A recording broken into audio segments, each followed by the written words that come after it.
Hello students, welcome back to my YouTube channel. In today's video, we will learn treatment of goodwill in chapter change in PSR.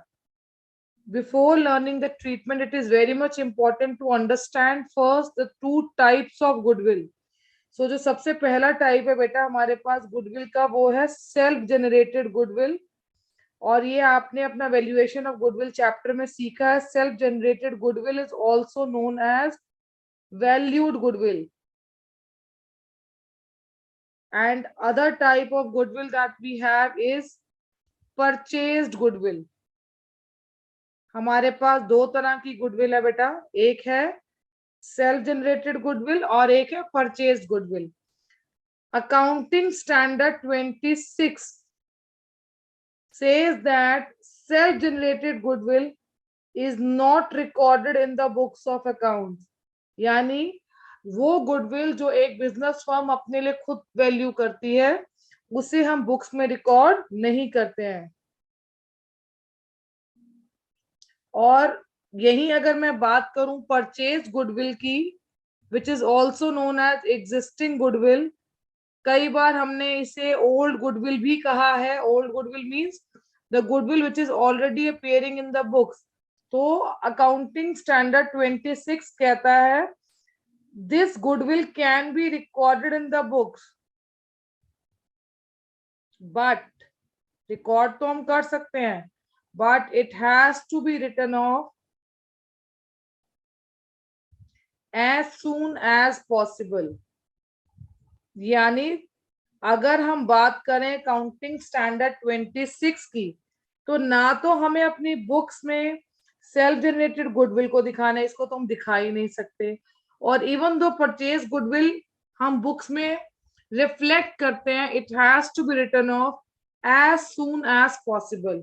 जितनी जल्दी हो सके हमें इस goodwill को book से क्या करना है, write off. Self generated goodwill के तीन मेथड्स आप लोगों ने पढ़े हैं, that is average profit method, then it is capitalisation of profit and it is super profit method. Three methods हैं आपके पास मेजर हेड में सेल्फ जनरेटेड गुडविल को वैल्यू करने के लिए. Self generated books is never recorded in the books of accounts.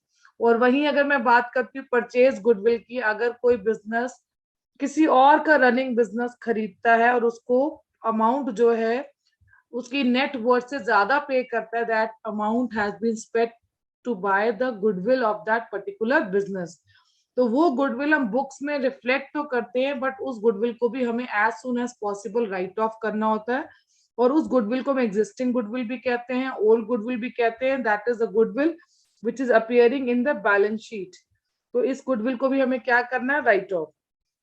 Now we will learn the treatment कि कैसे हमें बुक्स में इसके लिए एंट्रीज जो है वो रिकॉर्ड करनी है.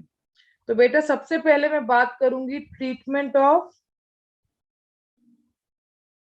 Valued goodwill. जैसे कि भी मैंने बोला we are talking about chapter change in profit sharing ratio. तो उसमें हमारे पास क्या एंट्री होगी इसके लिए, it will be gaining partners capital और करंट अकाउंट. देखो अगर कैपिटल्स फिक्स्ड है तो करंट अकाउंट आएगा, अदरवाइज अगर कैपिटल्स फ्लक्चुएटिंग है then we will write capital account. To sacrificing partners capital account. तो this is the treatment of valued goodwill.